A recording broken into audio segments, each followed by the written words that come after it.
20년 전 세찬 비가 쏟아지던 어느 여름밤이었다. 평생 말을 하지 못하는 박노인은 떨리는 손으로 빗물이 넘실대는 하수구에서 핏덩이 같은 여자 아기를 들어 올렸다. 그리고 20년 후 그 아기는 하얀 의사 가운을 입고 수술실에 서 있었다. 흐르는 눈물을 애써 참으며 아버지 외에는 아무도 이해할 수 없는 그들만의 언어로 그의 생명을 구하기 위해 사투를 벌이고 있었다. 혹시 당신은 피 한 방울 섞이지 않은 사람이 혈육보다 더 깊은 사랑을 줄 수 있다고 생각해 본 적이 있는가? 만약 이 이야기가 당신의 마음에 작은 파문을 일으킨다면 지금 이 순간에도 어딘가에서 말없이 깊은 사랑을 주고 있을 또 다른 아버지를 위해 조용한 응원의 댓글 하나 남겨주길 바란다. 하늘이 구멍이라도 뚫린 듯 비가 퍼붓던 그날 밤, 사람들은 서둘러 비옷을 여미고 집으로 달려가 굳게 문을 닫았다. 허름한 시장 골목 처마 밑으로는 빗물이 폭포처럼 쏟아졌고 천둥 소리는 땅을 뒤흔들었다. 낡고 해진 우비를 걸친 한 노인이 녹슨 리어카를 끌며 소리 없이 그 빗속을 지나고 있었다. 아무도 그를 주목하지 않았다. 그는 박노인이었고 마을 사람들은 그를 벙어리 박씨라 불렀다. 본명도 가족도 아는 이 없었고 아무도 궁금해하지 않았다. 그는 동네 작은 이발소 뒤편, 다 쓰러져가는 단칸방에서 살며 새벽부터 해질녘까지 리어카로 폐지를 줍거나 허드레시를 하며 근근히 살아가는 선천적인 청각 및 언어 장애인이었다. 가난과 고독 속에 웅크린 그림자처럼 그는 시간의 풍파에 조금씩 마모되어 갔다. 비가 오는 날이면 마을 전체가 숨을 죽였지만 아이들은 벌거벗은 채 흙탕물 첨벙거리며 뛰어놀았고 어른들은 텃밭 채소와 빨랫줄을 챙기느라 분주했다. 그러나 박노인은 여느 때처럼 빗속을 헤쳐나갔다. 저녁 시장 근처 모퉁이를 돌 때였다. 그의 발걸음이 갑자기 멈췄다. 무심하게 쏟아지는 빗소리 사이로 아주 희미하고 작은 소리가 그의 귓가에 맴돌았다.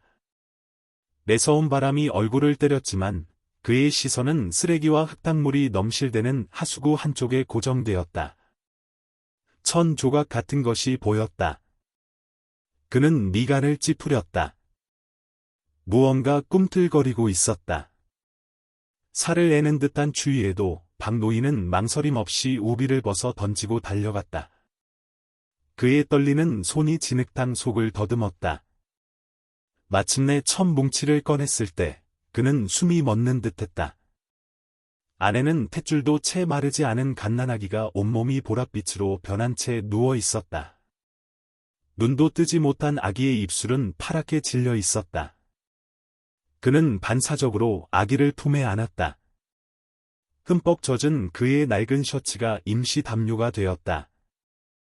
그의 눈시울이 붉어졌고 빗물인지 눈물인지 모를 것이 얼굴을 타고 흘러내렸다. 그는 아무 말도 할 수 없었다. 울부짖을 수도 없었다. 그러나 온몸이 사시나무처럼 떨렸다. 두려움, 연민, 그리고 분노가 뒤섞인 감정이 출구 없이 소용돌이쳤다. 주변에는 아무도 없었다.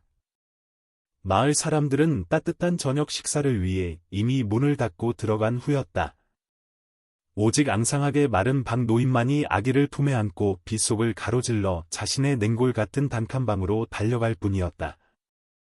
작은 아궁이에 급히 불을 지피자 생강다리는 매캐한 냄새가 곰팡내 나는 작은 방 안을 채웠다.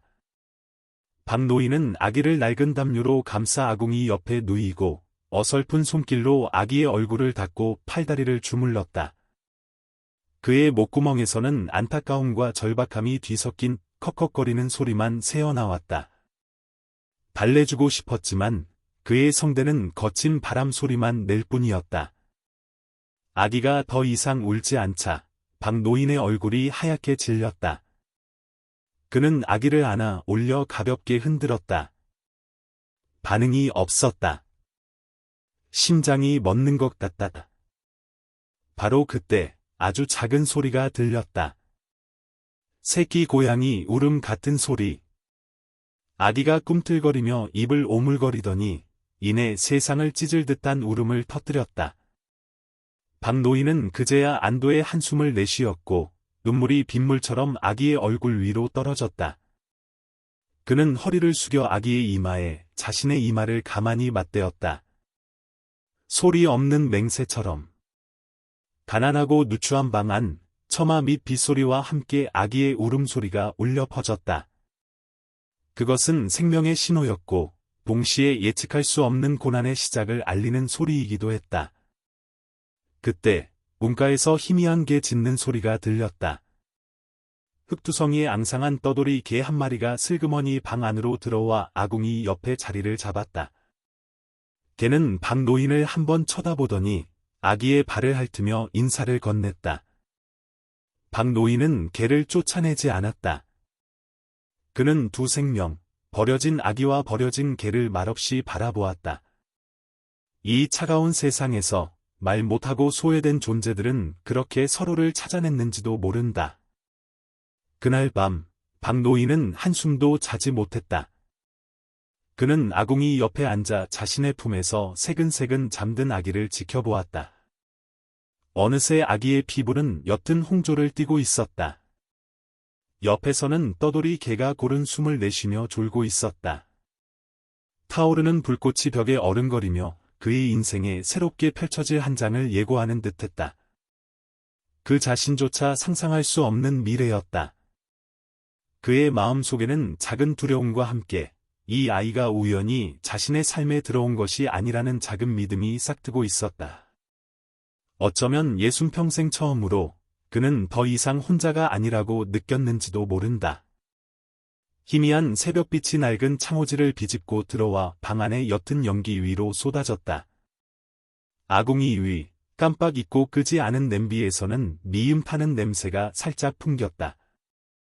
아궁이 옆 낡은 담요 위에서 작은 여자 아기가 꿈틀거리며 입을 오물거렸다. 마치 꿈속에서 누군가에게 미소 짓는 듯했다. 박노인은 깊게 팬 눈으로 아기를 바라보다가 문득 그 눈에 이상한 빛이 어렸다. 그는 거친 손가락으로 아기의 보드라운 머리칼을 가만히 쓰다듬었다. 말 한마디 없었지만 그는 이 아기가 자신에게 남은 유일한 희망의 빛이라는 것을 알았다. 며칠 사이 온 마을은 박노인이 주워온 아기 이야기로 떠들썩했다. 벙어리 박씨가 어디서 애를 주워와 키운다더라. 어떤 년이 버리고 간 사생하겠지, 쯧쯧. 애만 불쌍하게 됐어. 소문은 담장을 넘고 골목을 휘감아 돌았다. 그러나 박노인은 여느 때처럼 침묵했다. 그는 어떤 반박도 하지 않고 아기에게서 눈을 떼지 않았다. 어느 날 아침, 아기에게 채로 걸은 미음을 몇 숟갈 떠먹인 후, 그는 부서진 서랍장을 뒤져낡고 빛바랜 비단 조각을 찾아냈다. 그는 조심스럽게 그것으로 아기의 작은 몸을 감쌌다. 그리고 누렇게 변한 종이 위에 아무도 가르쳐주지 않았지만 또렷하게 기억하는 이름을 서툴지만 정성스럽게 한자 한자 적어 내려갔다. 콩니. 그는 이웃집에서 흘러나오던 옛날 이야기, 콩쥐팥쥐를 어깨너머로 들은 적이 있었다. 온갖 역경을 이겨내고 행복을 찾는 착한 콩쥐. 그에게 콩이라는 이름은 단순한 이름이 아니라 간절한 기도였다. 이웃들은 다시 수금거렸다. 어떤 이는 코웃음을 쳤고 어떤 이는 고개를 저었다. 제 앞가림도 못하는 주제의 이름은 무슨 벙어리가 애를 키우다니 가당키나 한 소린가. 마을 입구에서 오랫동안 수다 떨기를 좋아하던 순자 할머니가 오늘은 웬일인지 따뜻한 죽 한 그릇을 들고 찾아왔다.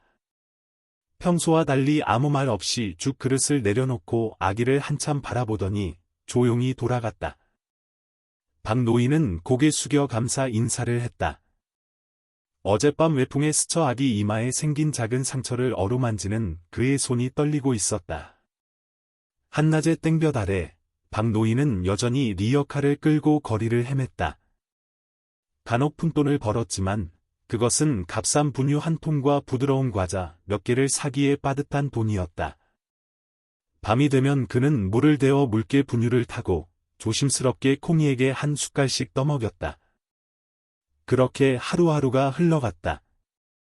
콩이는 자주 울었고 때로는 목이 쉴 정도로 울었다. 박노인은 어쩔 줄 몰라 하며 콩이를 가슴에 꼭 끌어안았다. 마치 누가 빼앗아 가기라도 할 것처럼. 그는 자장가를 불러줄 수 없었지만 그의 거친 숨결 속에는 온 세상의 사랑이 담겨 있었다.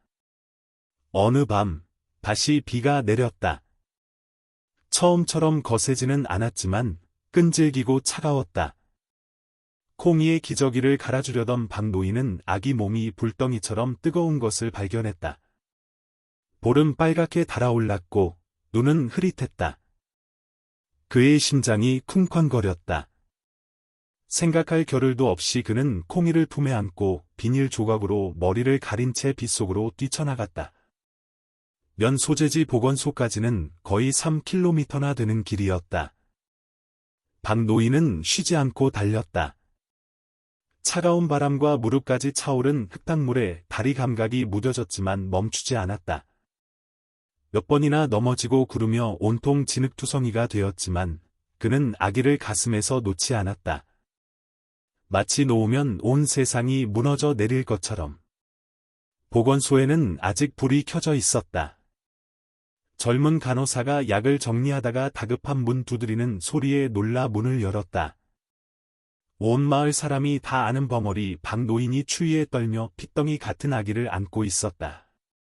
어머나, 아기가 왜 이래요? 간호사가 소리치며 아기를 받아들었다. 박노인의 눈은 비 온 뒤의 호수처럼 절박하게 일렁였다. 그는 아무 말도 못하고 고개만 연신 끄덕이며 입술을 꽉 다물었다. 어느새 눈물이 그의 뺨을 타고 흘렀다.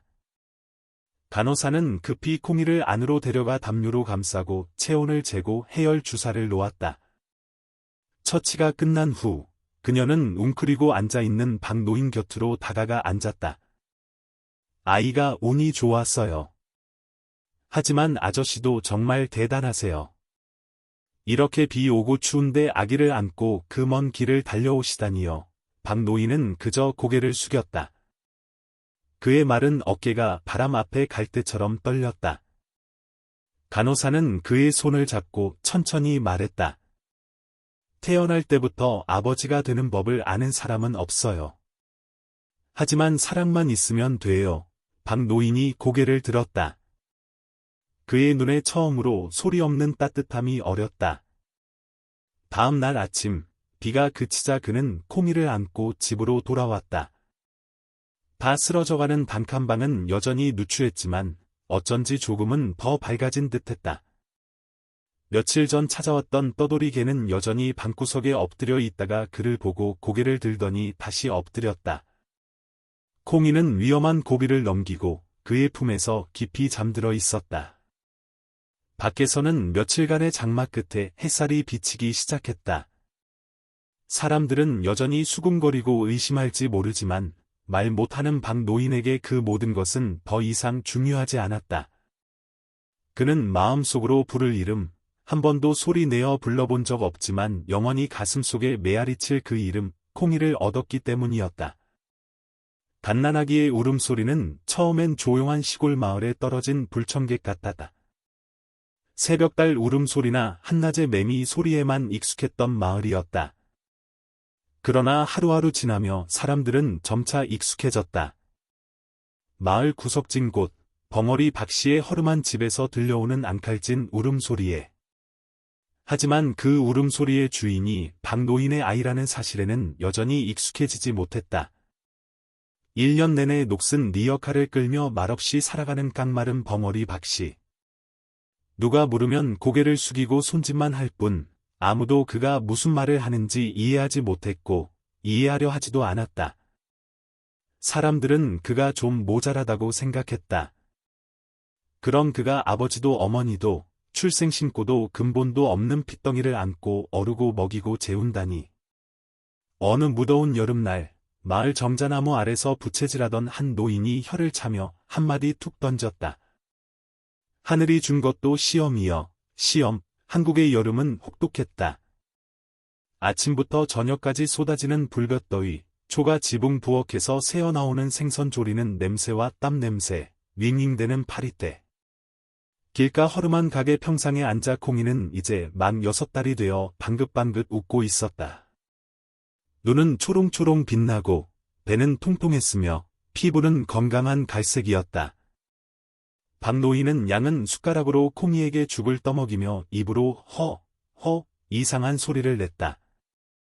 오직 그와 콩이만이 이해하는 언어였다. 그의 손은 때로는 흔들리고 때로는 그릇을 가볍게 두드리고 때로는 검지를 들어 콩이의 볼에 대며 맛있니? 라고 묻는 듯했다. 콩이는 그를 보며 방긋 웃고 두 손을 허우적거리며 숟가락을 잡으려 했다.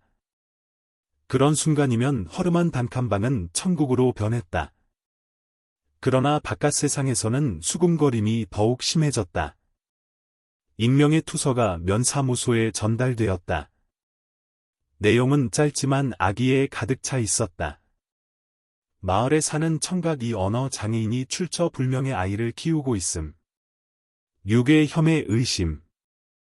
조사 요망, 소문은 삽시간에 마을 전체로 퍼져나갔다. 모두가 알았지만 아무도 자신이 썼다고 나서지 않았다.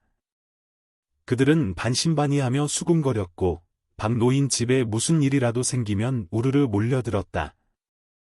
그날 마을 이장이 직접 찾아왔다. 대대로 이 마을에 살아온 그는 평소 과묵하지만 원칙을 중시하는 사람이었다. 그는 마당으로 들어서서 문을 3번 두드렸다. 대답 대신 그릇 부딪히는 소리만 들려왔다. 한 이웃 안악이 달려와 작은 소리로 말했다. 저 양반셔, 들어가 보슈. 오늘 사람들도 많이 왔으니께 정말로 마을 사람들이 아이, 어른 할 것 없이 몰려와 문틈으로 기웃거리고 있었다. 이장이 조심스럽게 문을 열고 들어섰을 때 기이한 광경과 마주쳤다. 박노인이 콩이를 안고 죽을 먹이며 손짓으로 무언가를 이야기하고 있었고 그 눈빛은 한없이 다정했다. 두 사람은 마치 세상에 단둘만 있는 듯 말 한마디, 또렷한 소리 하나 없이도 서로를 완벽하게 이해하고 있었다. 이장은 처음에 엄격했던 눈빛이 차츰 부드러워지며 가만히 서 있었다. 밖에서 날카로운 목소리가 들려왔다. 누가 버린 애인지도 모르는데 고아원에 보내야지 저 양반이 어떻게 키워. 사고라도 나면 누가 책임질 거요. 한 중년 남자가 앞으로 나서며 말했다. 솔직히 박 씨를 미워하는 건 아니지만 법은 법이잖소. 서류도 하나 없고 나중에 애가 커서 친부모 찾는다고 하면 어쩔 거요. 웅성거리는 소리는 점점 커졌고 마당 안 공기는 무겁게 가라앉았다. 박노인은 콩이를 더욱 꽉 끌어안았다. 그의 눈시울이 붉어졌지만 없던 소리도 내지 않았다. 그때 마치 무언가를 감지한 듯 콩이가 고개를 돌려 사람들을 보더니 갑자기 두 팔을 벌려 박노인의 목을 끌어안고 까르르 웃었다. 그 맑고 청아한 웃음소리가 웅성대는 사람들 사이로 울려 퍼졌다. 찡그린 얼굴들이 순간 멈칫했고 어떤 이는 슬그머니 고개를 돌렸으며 어떤 이는 자신의 발끝만 내려다보았다. 이장이 깊은 한숨을 내쉬었다. 그는 다가가 평상 한쪽에 걸터앉아 박노인을 한참 바라보았다. 마침내 그는 박노인의 어깨를 두드리며 짧게 말했다. 계속 키우시구려. 제대로만 키운다면 문제될 것 없소. 주변 공기가 한순간 가라앉았고 사람들은 하나둘 흩어지기 시작했다. 아무도 더 이상 말을 보태지 않았다. 안타까운 눈빛과 한숨 소리만 간간히 들릴 뿐이었다. 뜻밖에도 사람들 뒤쪽에서 작은 박수 소리가 들려왔다. 마을 입구 떡볶이집 아들 철수였다. 그는 박수를 치고는 멋쩍게 머리를 극적이며 웃었다. 애가 참 귀엽네요. 아저씨들 모두들 그를 쳐다보았지만 아무 말도 하지 않았다. 그러나 그 박수 소리를 시작으로 작은 변화가 싹트기 시작한 듯했다. 돌아가는 길, 떡볶이집 아주머니는 박노인의 집 앞에 리어카를 세우고 그의 손에 아직 따뜻한 찐빵 하나를 쥐어주었다. 애 키우는 거 힘들지. 그래도 힘내셔. 남들 말은 신경 쓰지 말고 박노인은 고개 숙여받았다. 그의 마른 입술이 처음으로 무언가 말하려는 듯 꿈틀거렸지만 이내 그만두었다. 그는 그저 콩이를 품에 안고 저 멀리 잿빛 하늘을 바라보았다. 마치 아주 부드러운 무언가를 속삭이는 듯 바람이 마을을 가로질러 불어왔다. 콩이는 빨간 고무신을 신고 질퍽한 흙길을 아장아장 걸었다. 골목 끝에서 리어카를 끌고 오는 박노인의 구부정한 모습을 보자마자 소리쳤다. 아빠! 아빠 왔다. 그 맑은 목소리에 옆집에서 나무를 다듬던 순자 할머니가 고개를 들어 빙긋 웃었다. 박노인이 리어카를 세우기도 전에 콩이가 달려와 그의 다리를 끌어안고 환하게 웃었다. 초봄의 햇살이 콩이의 머리칼 위에서 반짝이며 마당 한 구석을 밝혔다. 마을 사람들은 이제 그 모습에 익숙해졌다. 말 못하는 노인과 피 한 방울 섞이지 않았지만 친부녀처럼 서로를 아끼는 아이. 콩이가 5살이 되자 또래 아이들처럼 세상 모든 것에 대해 질문하기 시작했다. 그러나 콩이에게는 마을 누구도 답해주지 못하는 질문이 하나 있었다. 어느 맑은 오후, 콩이는 박노인의 등 뒤 지붕 위에 앉아 있었다. 박노인은 며칠간의 비바람에 뜯겨나간 지붕을 지프로 엮어 수리하고 있었다. 바람이 콩이의 머리칼을 흩날렸고 그 눈은 무언가 중요한 것을 물어보려는 듯 반짝였다. 콩이는 박노인을 돌아보며 작은 손을 들어 천천히 마치 그동안 관찰하며 배운 듯한 손짓을 했다. 아빠, 왜 아빠는 말을 못해요? 박노인은 하던 일을 멈췄다. 짚을 묶던 손이 힘없이 떨어졌다. 그는 딸을 바라보았다. 눈에는 사랑과 함께 오래된 슬픔이 가득했다. 그는 대답하지 않았다. 하고 싶지 않아서가 아니라 할 수 없었기 때문이었다. 마을은 축제 준비로 떠들썩했다. 사람들은 한복을 곱게 차려입고 제사 음식을 나르며 폭죽을 터뜨리고 풍물패는 신명나게 악기를 연주했다. 송편과 전 부치는 냄새, 향 내음, 웃음소리가 어우러져 오직 명절에만 느낄 수 있는 흥겨운 분위기를 자아냈다. 그러나 박노인의 집은 여전히 조용했다. 가족도 없이 그는 축제에 참여하지 않고 지붕 위에서 묵묵히 일했다. 콩이는 집 앞에 앉아 검둥개를 안고 저 멀리 사람들을 바라보았다. 그 눈에는 호기심과 함께 왠지 모를 거리감이 서려 있었다. 순자 할머니가 약과 한 접시를 들고 와 콩이 옆에 앉았다. 콩이가 물었다. 할머니, 우리 아빠는 왜 다른 아빠들이랑 달라요? 순자 할머니는 잠시 말을 잇지 못하다가 입맛을 다셨다. 그건 내 아빠가 아주 특별한 사람이라서 그래. 세상에 똑같은 사람은 하나도 없단다. 이야, 콩이는 고개를 끄덕였지만 그 눈에는 여전히 알 수 없는 무언가가 어려 있었다. 그날부터 콩이는 수화를 배우기 시작했다. 아무도 가르쳐주지 않았지만 박노인이 손을 들거나 고개를 젓거나 가슴을 두드릴 때마다 콩이는 조용히 관찰하고 기억했다. 점차 그녀는 아빠가 무엇을 말하고 싶은지 이해하게 되었다. 아빠가 밥그릇을 가리키면 배가 고프다는 뜻이었고 머리를 쓰다듬고 하늘을 가리키면 잘 자라는 인사였다. 어느 날 오후, 콩이가 마을 아이들과 놀다가 눈이 빨개지고 입이 잔뜩 부르퉁해져서 돌아왔다. 집에 들어서자마자 와락 울음을 터뜨렸다. 박노인은 깜짝 놀라 콩이를 안고 손짓으로 물었다. 한참 후에야 콩이는 흐느끼며 말했다. 애들이 나보고 고아라고 놀렸어. 진짜 엄마 아빠도 없다고. 그 말을 들은 박노인의 몸이 떨렸지만 그는 화내지 않았다. 그는 조용히 앉아 젖은 땅바닥에 나뭇가지로 서툰 기호를 그렸다. 그리고 콩이의 손을 잡고 자신의 가슴을 가리키며 손짓했다. 아빠는 너를 낳지는 않았지만 세상에서 너를 가장 먼저 사랑한 사람이란다. 콩이는 아빠를 바라보며 눈물을 주르륵 흘렸다. 그러더니 갑자기 아빠 품에 달려들어 두 손으로 아빠의 손을 잡았다. 그것은 두 부녀가 소통할 때 사용하던 아빠라는 의미의 수화였다. 그녀가 처음으로 침묵의 언어로 아빠를 부른 순간이었다. 두 손이 맞닿은 고요한 순간, 그 어떤 맹세보다, 어떤 서류보다 굳건한 부녀의 정이 확인되었다. 그날 하늘은 어두워졌고 봄바람이 세차게 불었다. 저 멀리 연 한 조각이 실 끊어진 채 하늘 높이 떠 있었다. 박노인과 콩이는 마루에 앉아 손을 잡고 있었다. 콩이가 연을 보다가 아빠를 향해 말했다. 아빠, 우린 가난하지만 그래도 날 수 있을 것 같아. 그렇지. 박노인은 아무 말 없이 고개를 끄덕이며 미소 지었다. 어떤 말은 소리 내어 할 필요가 없었다. 그날 밤, 콩이는 자신의 책상 머리에 작은 종이를 붙였다. 아이의 서툰 글씨로 이렇게 적혀 있었다. 사랑은 피가 아니라 진심으로 하는 거예요. 그날 오후, 하늘에는 먹구름이 잔뜩 끼었고, 바람은 길 가던 사람들의 얼굴에 먼지를 뿌려댔다.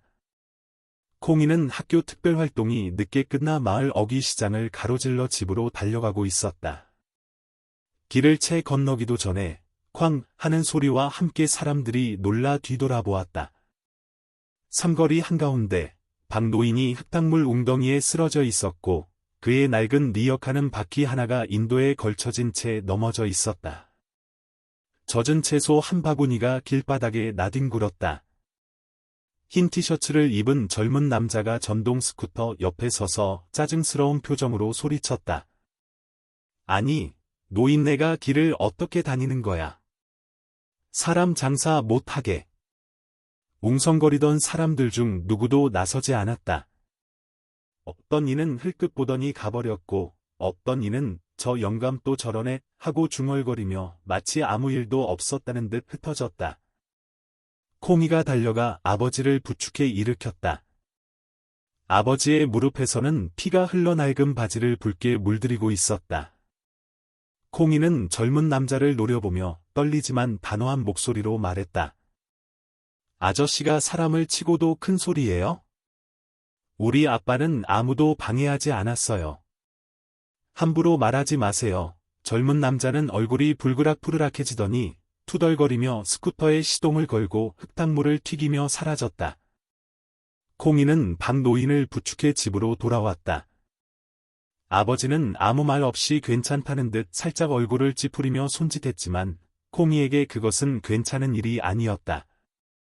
아버지의 눈에서 그녀는 그동안 한 번도 본 적 없는 깊은 피로감을 읽었다. 그날 밤, 마을에 하나둘 불이 켜지기 시작할 때 두 부녀의 초가집에는 낡은 호롱불 빛만이 희미하게 새어나왔다. 콩이는 막 달인 약수물을 시켜 아버지께 드리고 조용히 옆에 앉아 따뜻한 소금물로 아버지의 상처를 닦았다. 잠시 후 그녀는 목맨 소리로 물었다. 아빠, 왜 사람들은 아빠를 미워해? 아빠가 말을 못해서 그래? 왜 그런 거야? 박노인은 대답 대신 자신의 가슴, 딸을 위해 여전히 뛰고 있는 늙은 심장을 가리키고 다시 콩이의 가슴을 가리켰다. 두 사람의 떨리는 손가락이 맞닿았다. 소리 없는 대답이었다. 사랑하기 때문에 아빠는 견딜 수 있단다. 콩이는 아버지의 손을 꼭 잡았다. 눈물이 차올랐지만 흘러내리지는 않았다. 생전 처음으로 그녀는 피 흘리지 않는 상처가 훨씬 더 아플 수 있다는 것을 깨달았다. 며칠 후 학교에서 내가 가장 사랑하는 사람이라는 주제로 글짓기 대회가 열렸다. 콩이는 오래 생각할 필요도 없이 책상에 앉아 떨리는 손으로 펜을 잡았다. 그날 밤 호롱불이 아버지의 그림자를 벽에 들이우는 가운데 그녀의 마음속에서 글들이 샘솟듯 흘러나왔다.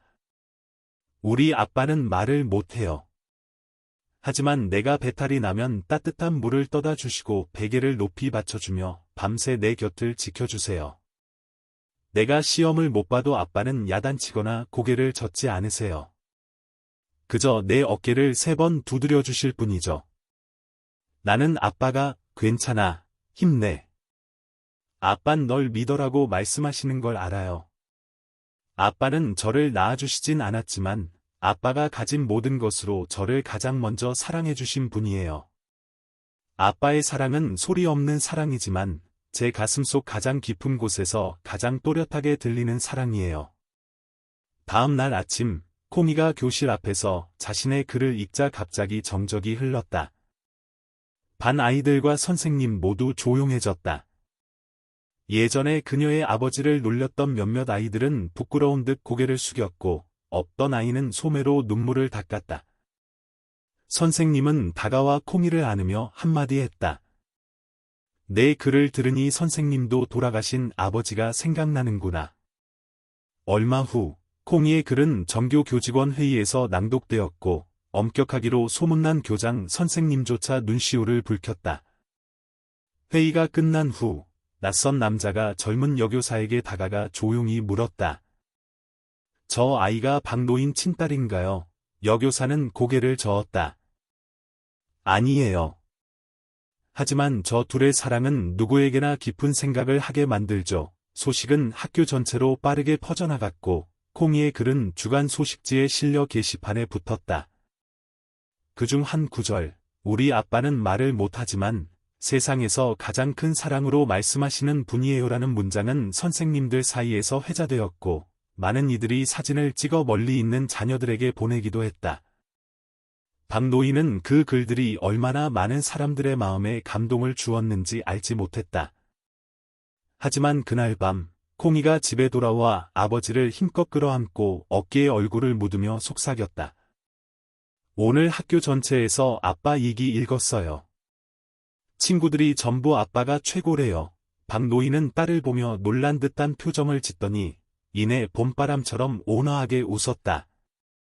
조용하지만 충만한 행복이 담긴 미소였다.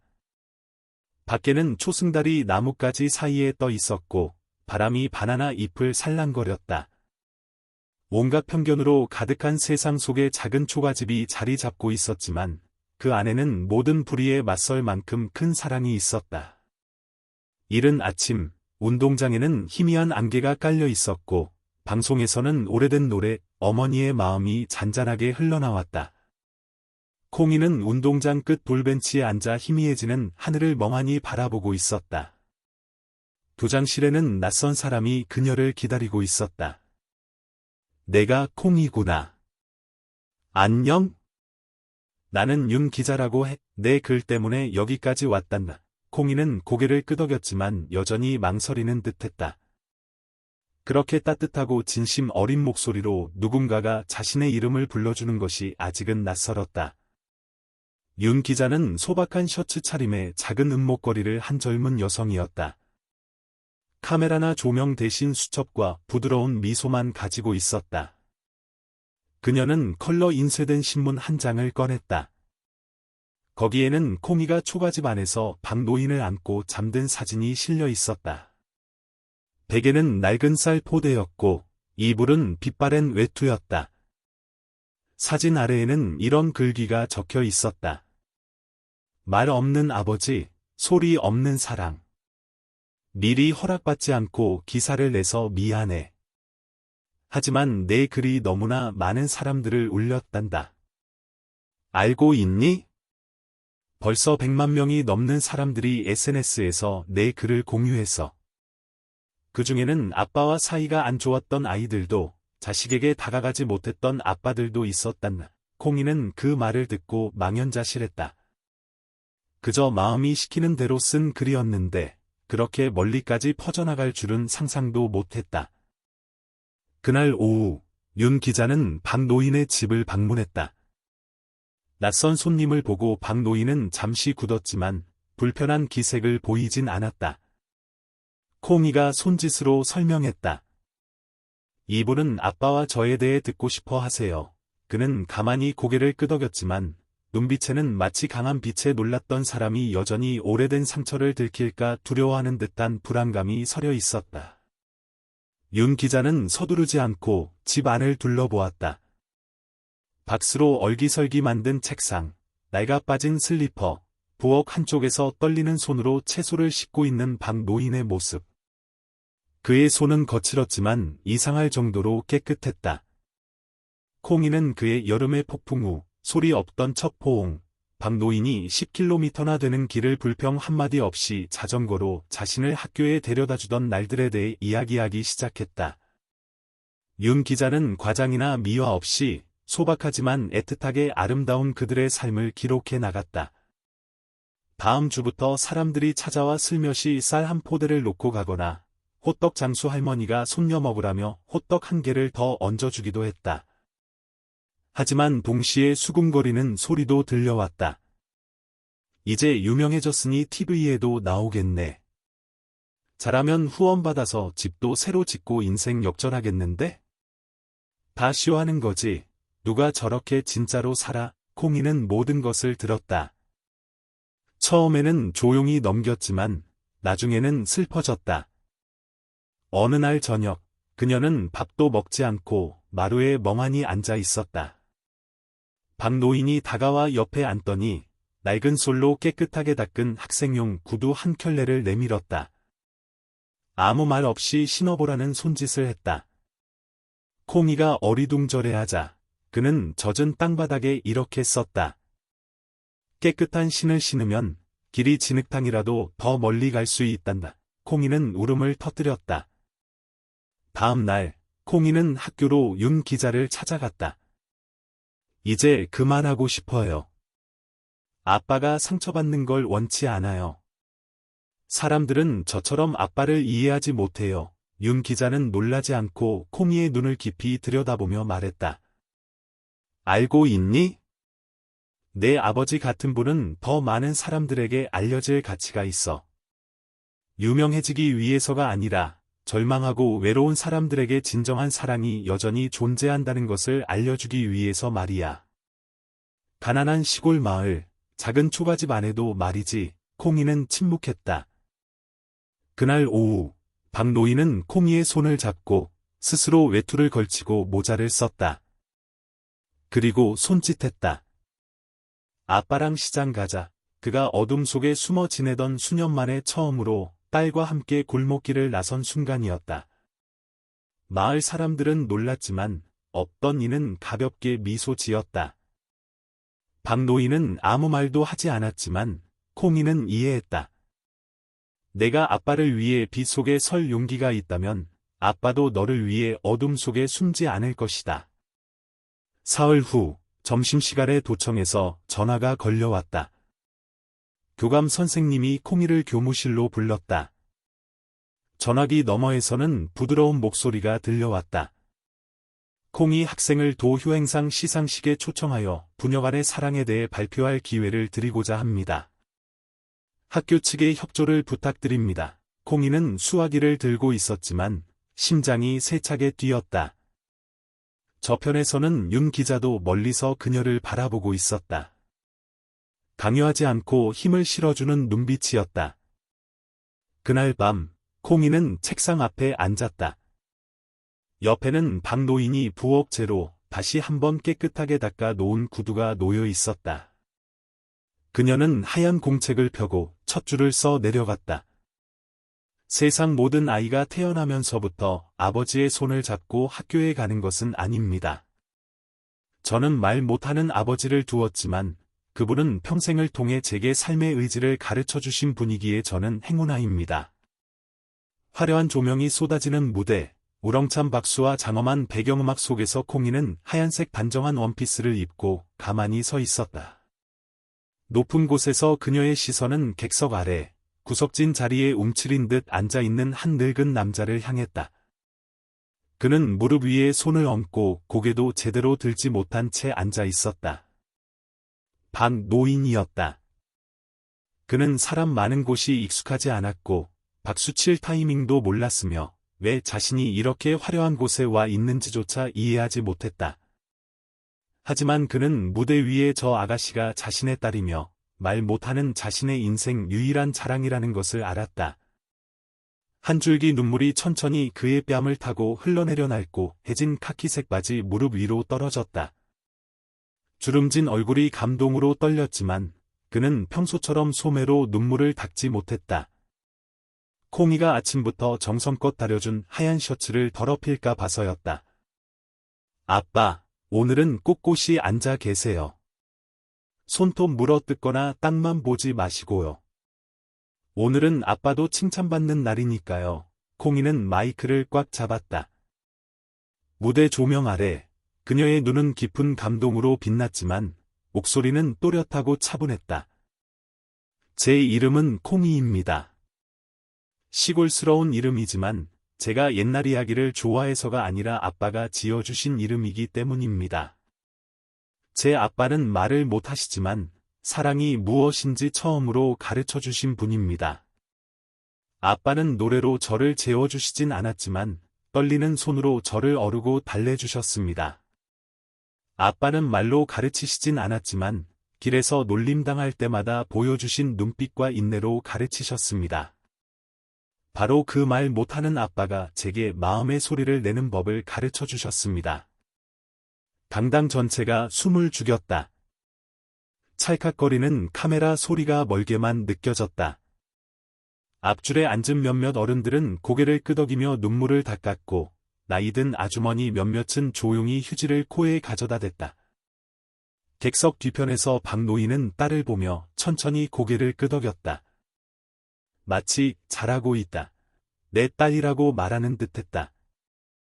박노인이 강당에 고개 숙이고 앉아있는 사진은 나중에 널리 퍼지며 소리 없는 아버지, 그러나 한 아이의 마음속 가장 위대한 목소리라는 제목으로 많은 이들의 심금을 울렸다. 콩이가 목맨 소리로 말을 이었다. 아마 사람들은 누가 저를 낳았는지 물을지도 모릅니다. 하지만 오늘 저는 오직 한 가지만 대답하고 싶습니다. 사랑으로 저를 키워주신 분, 그분이 바로 제가 아빠라고 부르는 분입니다. 우레와 같은 박수 소리가 터져나왔다. 강당의 모든 사람이 일어나 그 어린 소녀와 말 못하는 아버지에게 진심 어린 존경을 보냈다. 무대 위의 조명이 마치 그 신성한 순간을 영원히 붙잡아두려는 듯 깜빡거렸다. 시상식이 끝나고 사람들이 하나둘 자리를 뜰 때 세련된 실크 원피스에 머리를 곱게 빗어 올린 한 여인이 먼 구석에서 조용히 일어섰다. 그녀는 박수치지 않고 마치 오랫동안 그곳에 서 있었던 것처럼 가만히 서서 콩이를 바라보고 있었다. 그 눈빛은 콩이의 얼굴에서 무언가를 찾으려는 듯 애절했다. 콩이야. 여인이 떨리는 목소리로 작게 불렀다. 콩이가 돌아보았다. 낯선 얼굴이었지만 예의 바르게 고개를 끄덕였다. 저와 잠시 이야기 좀 할 수 있을까요? 콩이는 잠시 망설이다 고개를 끄덕였다. 두 사람은 강당을 나와 로비 뒤편, 조명이 더 어둡고 조용하며 싸늘한 곳으로 향했다. 여인은 떨리는 손으로 핸드백을 열어낡고 누렇게 변색된 사진 한 장을 꺼냈다. 얇은 천에 쌓여 하수구 옆에 놓인 갓난아기의 사진이었다. 콩이는 사진을 보고는 고개를 들어 여인을 바라보았다. 그녀의 눈이 커졌다. 누구세요? 여인은 입술을 깨물었다. 그녀의 얼굴이 창백해졌고 눈물 한 방울이 사진 위로 떨어졌다. 엄마가 미안하다. 콩이는 얼어붙었다. 두 손으로 원피스 자락을 꽉 움켜쥐었고 입술을 굳게 다물었다. 마음속에서는 형언할 수 없는 감정이 소용돌이쳤다. 분노도 기쁨도 아니었다. 그저 혼란스러웠다. 눈앞에는 20여 년 전 자신을 하수구 옆에 버리고 간 여자, 단 한 번도 다시 만날 거라고 생각조차 못했던, 엄마라는 말을 건넬 거라고는 상상조차 못했던 그 여자가 서 있었다. 강당의 불이 하나둘 꺼지고 사람들이 의자를 정리하는 소리가 들려왔다. 한 행사 관계자가 지나가며 동료에게 속삭였다. 저 여자, 예전에 우리 동네에서 애 버리고 도망갔다는 그 여자 닮지 않았어. 그 속삭임이 바람을 타고 콩이의 귀에 날아와 박혔다. 눈시울이 뜨거워지고 머릿속이 하얘졌다.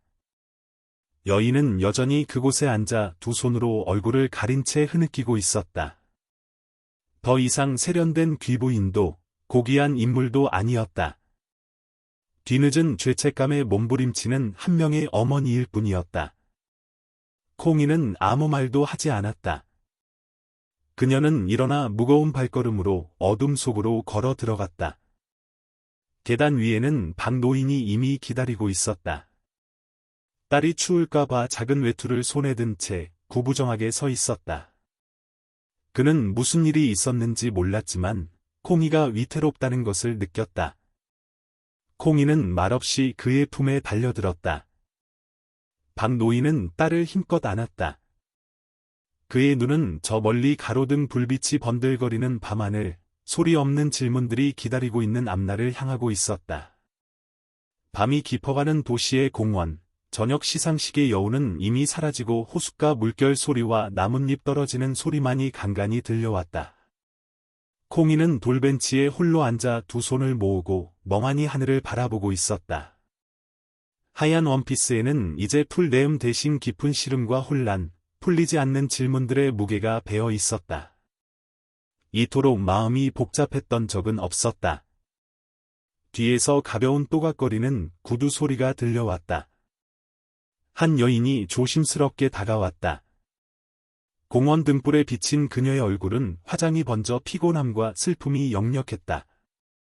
그녀는 적당한 거리를 두고 콩이 옆에 앉았다. 미리 말도 없이 찾아와서 미안하다. 여인이 조용한 목소리로 말했다. 콩이는 돌아보지 않았지만 누구인지 알 수 있었다. 그 눈빛, 그 목소리, 시상식장에서의 모든 것이 마치 방금 일어난 일처럼 선명했다. 콩이야. 내가 내 생모란다. 그 가벼운 한마디가 콩이의 심장에 거대한 돌덩이처럼 떨어졌다. 그녀는 침묵했지만 심장은 누군가에게 꽉 붙들린 듯 답답했다. 서 여인이라 불린 그 여자는 떨리는 목소리로 말을 이었다. 그때 난 겨우 18살이었어. 원치 않는 임신을 했고 부모님은 가문의 명예를 더럽혔다며 나를 내쫓았지. 아이를 지우라고 강요했지만 난 차마 그럴 수 없었어. 몰래 낡은 산파방에서 너를 낳고 하수구 옆에 두고 도망쳤단다. 비겁했지만 콩이야, 단 하루도 너를 잊은 적이 없었어. 콩이는 두 손을 꽉 쥐었다. 바람이 더욱 차갑게 불어왔다. 그녀는 자신의 심장 박동 소리를 똑똑히 들을 수 있었다. 박노인의 말없는 품 안에서 살아온 지난 세월 동안 단 한 번도 왜 자신에게 엄마가 없는지 묻지 않았다. 이제 엄마라는 존재가 피와 살을 가진 모습으로 나타났지만 왜 이토록 낯설게만 느껴지는 걸까? 서 여인은 주머니에서 낡은 손수건을 꺼내 떨리는 손으로 눈물을 닦았다. 내가 자격 없다는 거 알아. 하지만 단 한 번만이라도 내 입으로 엄마 소리 한 번 들어볼 기회를 주면 안 되겠니? 콩이는 침묵했다. 입술을 꽉 다문 채 그 여자의 눈을 차마 바라볼 수 없었다. 모정이라는 것이 단순히 같은 피를 나눴다는 것만으로 충분한 걸까? 지난 세월 동안 누가 자신에게 한 숟갈 한 숟갈 죽을 떠먹여주고 열이 펄펄 끓을 때 약초를 다려주었던가. 저 멀리 박노인은 나무 뒤에 조용히 서 있었다. 가까이 다가가지도 그렇다고 돌아서지도 못했다. 그의 흐릿한 눈에는 슬픔, 안타까움, 무력감이 뒤섞여 있었다. 그의 굽은 등은 여전히 세상 모든 짐을 짊어진 듯했다. 콩이가 조용히 일어섰다. 그녀는 서 여인을 돌아보았다. 처음으로 눈물이 그렁그렁한 눈으로 분노도 원망도 아닌 깊은 허탈감을 담아 말했다. 아주머니, 그거 아세요? 어릴 적 꿈속에서 엄마 얼굴은 기억나지 않지만 제가 넘어질 때마다 저를 안아 일으켜주던 아빠의 거친 손은 기억나요. 한마디 꾸짖음도 없이요. 제가 열이 펄펄 끓던 밤, 말 한마디 못하면서도 제 침대 곁을 뜬 눈으로 지켜주시던 아빠를 기억해요. 누가 저를 낳았는지는 모르지만 누가 저를 위해 살아왔는지는 알아요. 서 여인은 고개를 떨구고 두 손으로 얼굴을 가렸다. 그녀는 더 이상 아무 말도 할 수 없었다. 정성껏 관리한 손, 그러나 지난 20년간 딸의 손 한 번 잡아보지 못한 그 손 위로 쓰디쓴 눈물이 흘러내렸다. 콩이는 박노인에게 다가가 그의 익숙한 손을 잡았다. 아들이 자신을 떠날까 두려워하는 듯 그의 손이 떨렸다. 그러나 콩이는 그의 손을 더욱 꽉 잡고 그의 가슴에 얼굴을 묻었다. 침묵의 박동으로 그녀의 삶을 키워온 그 심장 소리를 들으며 박노인은 주머니에서 조심스럽게 접힌 작은 종이를 꺼냈다. 그것은 콩이가 언젠가 만약 엄마가 돌아오면 어떡해요? 라고 물었을 때 오래전에 써둔 것이었다. 그는 그것을 펴서 서 여인에게 건넸다. 종이 위에는 서툴지만 또렷한 글씨가 적혀 있었다. 당신은 아이를 피로 낳았지만 나는 아이를 내 삶으로 키웠소. 서 여인은 붉어진 눈으로 그 글을 읽었다. 그녀는 종이를 접어 마치 소리 없는 사제처럼 가슴에 품고 감히 따라 하고 부르지 못한 채 조용히 돌아섰다. 콩이와 박노인은 여전히 그곳에 서 있었다. 텅 빈 공원, 늙은 아버지와 젊은 딸, 한 명은 소리가 없고 다른 한 명은 소리가 필요 없는 두 사람. 그들의 사랑은 언어가 필요 없었다. 하늘의 등불이 바람에 꺼지기 전 마지막으로 밝게 타올랐지만 두 부녀의 마음속 빛은 여전히 그대로였다. 다시 여름, 초가을 장마처럼 비가 쏟아졌다. 마치 불안한 무언가를 예고하듯. 박노인은 마루 끝에 앉아 빗속에 흐릿해지는 들판을 하염없이 바라보고 있었다. 머리는 더욱 희끗해졌고 허리는 더 굽었으며 거친 두 손은 무릎 위에 포개져 있었다. 늘 그렇듯 조용한 모습이었지만 오늘따라 그의 눈에는 이상한 불안감이 서려 있었다. 콩이는 국립병원 내과 레지던트로 막 부임한 후였다. 아무리 바빠도 아침 저녁으로 아버지께 들러 어깨를 주무르며 부드러운 손짓으로 속삭였다. 아빠, 집에 계실 때 식사 잘 챙겨 드시고 건강 잘 챙기세요. 저 금방 올게요. 그녀는 마을 사람들처럼 아버지를 박씨라고 부르지 않았다. 그녀에게 아버지는 오직 아빠, 세상에서 가장 소박하고 신성한 이름이었다. 그날 콩이가 출근한 후에도 박노인은 계속 마루에 앉아 있었다. 점심도 거르고 낮잠도 자지 않았다. 마치 무언가를 기다리거나 혹은 준비하는 사람처럼. 해질 무렵 그는 낡은 플라스틱 바구니를 들고 부엌 구석에서 졸고 있는 늙은 개에게 눈짓으로 말했다.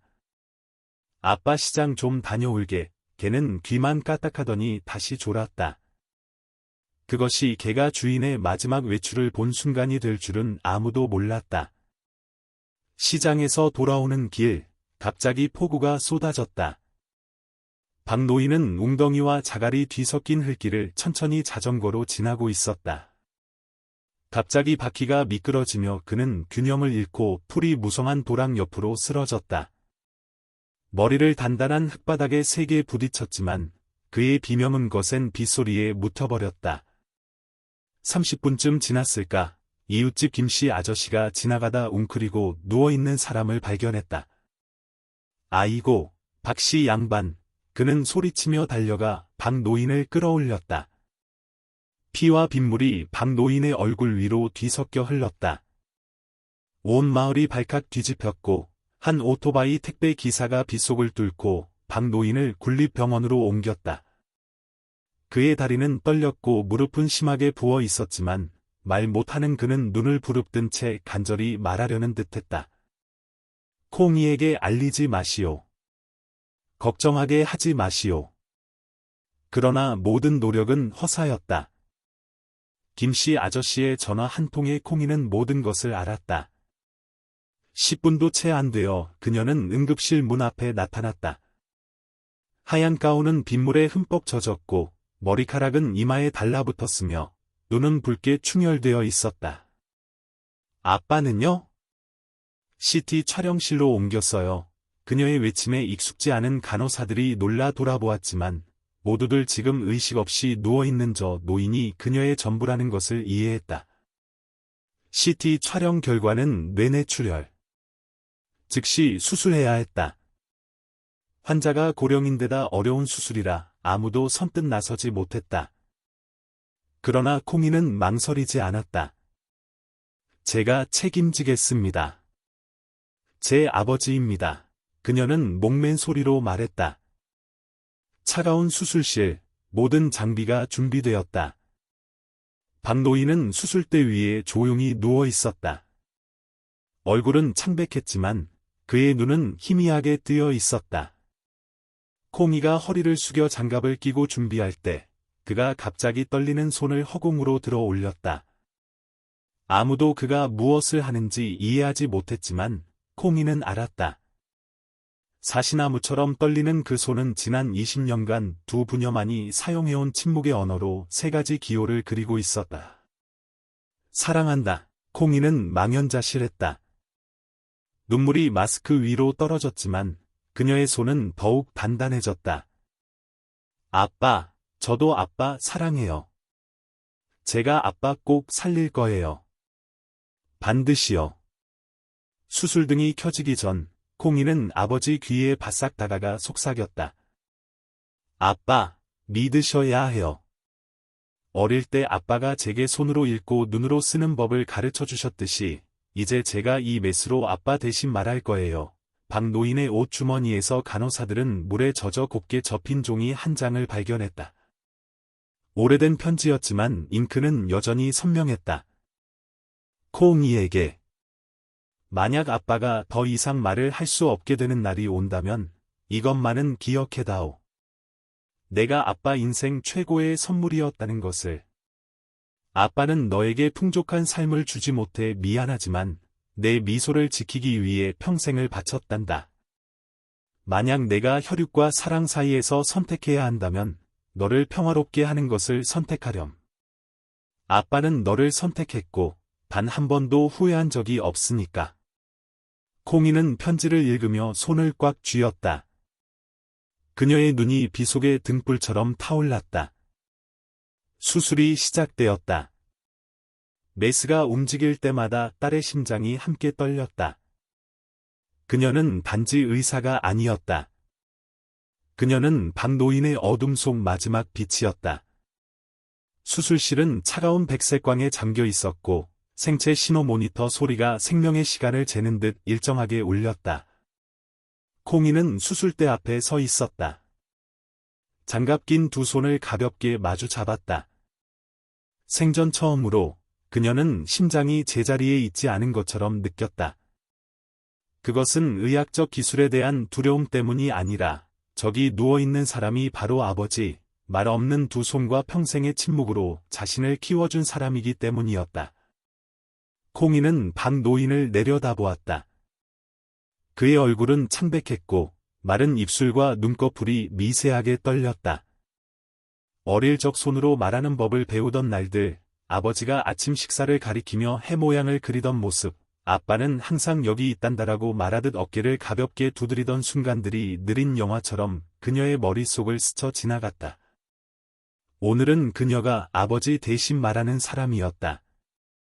수술팀의 연장자인 최 부장이 걱정스러운 눈빛으로 콩이 곁으로 다가왔다. 콩이 선생, 정말 괜찮겠나? 가족이라 감정이 앞서면 판단이 흐려질 수 있네. 다른 의사를 부를 수도 있어. 콩이가 돌아섰다. 목소리는 차분했지만 결연했다. 누구도 저만큼 아버지를 이해하지 못해요. 모든 책임은 제가 지겠습니다. 의사로서 응급 환자를 위해, 딸로서 제게 모든 것을 주신 분을 위해 제가 하겠습니다. 박노인의 손이 꿈틀거렸다. 아무도 이해하지 못했지만 콩이는 알았다. 그는 왼쪽 가슴을 가리키고 다시 관자놀이 쪽으로 손을 가져갔다. 동작은 떨렸지만 단호하고 분명한 의미를 담고 있었다. 콩이는 즉시 CT 필름을 다시 훑어보았다. 출혈 부위가 정중앙이 아니라 왼쪽에 치우쳐 압박하고 있었다. 그녀는 최 부장에게 절개 방향 수정을 요청했다. 아버지가 정확한 위치를 가리키고 계세요. 한 간호사가 깜짝 놀라 물었다. 저분 뜻을 어떻게 아세요? 콩이가 고개를 끄덕였다. 저희만의 언어예요. 발음이 필요 없는 언어죠. 수술실 안의 분위기가 의구심에서 조용한 경외감으로 바뀌었다. 모두가 콩이를 위해 공간을 내주었고 그곳에서 그녀의 손은 삶과 죽음 사이의 다리가 되었다. 콩이는 깊은 숨을 들이쉬었다. 메스가 살갗을 갈랐지만 아무도 그녀가 떠는 것을 보지 못했다. 피부, 혈관, 근육이 마치 프로그램된 것처럼 정확하게 열렸다. 그러나 모두를 놀라게 한 것은 그녀의 눈빛이었다. 수술을 집도하는 의사의 눈빛이 아니라 20여 년간 말없이 자신을 지켜준 사람의 마지막 생명을 붙들고 있는 딸의 눈빛이었다. 피가 흘러나왔다. 압박받던 혈관이 풀렸다. 정확한 위치였다. 맥박 안정, 간호사가 외쳤다. 콩이는 입술을 깨물었다. 처음으로 수술 중에 눈물을 흘렸다. 잘했네, 콩이 선생. 최 부장이 그녀의 어깨에 손을 얹으며 나지막이 말했다. 젊은 간호사 한 명이 한참을 말없이 서 있다가 조용히 중얼거렸다. 이렇게 사랑으로 수술하는 사람은 처음 봤어요. 수술은 2시간이 넘게 걸렸다. 모든 것이 끝나고 박노인이 회복실로 옮겨졌을 때까지 모두가 숨을 죽였다. 콩이는 여전히 아버지 곁을 지키며 언어가 필요 없는 온기와 사랑을 전하려는 듯 그의 손을 잡고 있었다. 아버지의 눈이 서서히 뜨였다. 천장의 불빛과 흐릿한 동공. 그러나 그 눈 깊은 곳에서 밤바다의 별처럼 이상한 빛이 반짝였다. 콩이가 허리를 숙여 그의 손을 꼭 잡았다. 아무도 소리 내지 않았지만 그 순간 모두가 그 방이 한 번도 말해지지 않은 언어들로 가득 채워지는 것을 느꼈다. 수술팀의 한 원로 의사는 평소 엄격하고 과묵하기로 유명했다. 수술 후 그는 조용히 자신의 책상에 앉아 컴퓨터를 켰다. 내부 보고서에 이렇게 적었다. 없던 말도 없었지만 그들은 내게 진심이 어떻게 마음에서 마음으로 전달되는지 가르쳐 주었다. 콩이는 병상 곁에 앉아 있었다. 그녀는 전날 발견했던 편지를 주머니에서 꺼냈다. 종이는 빛바랬지만 글씨는 여전히 선명했다. 그녀는 눈으로, 마음속 속삭임으로 아버지에게 읽어주었다. 아빠의 목까지 다해서 살게요. 아빠가 한 번도 뱉지 못한 말들을 제가 대신할게요. 그리고 아빠가 저를 사랑하셨던 것처럼 이 세상을 가장 조용한 모든 것으로 사랑할 거예요. 밖에서는 비가 그쳤다. 마지막 햇살 한 줄기가 유리창 틈으로 스며들어 서로 맞잡은 두 손 위로 그림자를 드리웠다. 한 번도 말한 적 없는 아버지의 손과 항상 마음으로 들어온 딸의 손이었다. 그날 저녁의 폭우는 마치 하늘도 어떤 위대한 일에 감동한 듯 작은 마을을 적셨다. 국립병원 근처 작은 카페에서는 한 무리의 의대생들이 SNS에서 삽시간에 퍼진 8분짜리 영상을 숨죽여 보고 있었다. 젊은 여의사가 말을 못하는 아버지를 살리기 위해 단호하게 수술실로 들어서는 모습. 카메라 뒤편에는 감동한 간호사들의 눈빛과 수술팀장의 떨리는 증언이 담겨 있었다. 요즘 젊은이들이 말하는 드라마틱하거나 자극적인 요소는 없었지만 그 이야기는 보는 이들의 눈시울을 적시기에 충분했다. 영상은 순식간에 도 경계를 넘어 주요 뉴스 채널과 전국 방송으로까지 퍼져나갔다. 그러나 이 모든 소란 속에서 주인공인 콩이는 조용함을 선택했다. 그녀는 병원 벤치에 앉아 안개 속의 희미한 먼 산을 바라보았다. 복도에서 콩이 선생님 하고 부르는 소리가 들릴 때마다 여전히 깜짝 놀랐다. 얼마나 오랫동안 그렇게 불리기를 원했던가. 인정받기를 원했던가. 하지만 이런 방식은 아니었다. 그녀는 화제의 인물이 되는 것도 사람들이 자신을 우상처럼 바라보는 것도 원치 않았다. 그녀는 그저 박노인이 하수구에서 주워온 아이, 거친 두 손과 소리 없는 언어로 키워진 아이일 뿐이었다. 박노인은 이제 의식을 되찾고 병상에 누워보기 드물게 평온한 표정을 짓고 있었다. 아직 말을 할 수는 없었지만 여전히 딸과 대화할 방법이 있었다. 그의 손가락이 콩이의 손등을 가볍게 3번 두드렸다.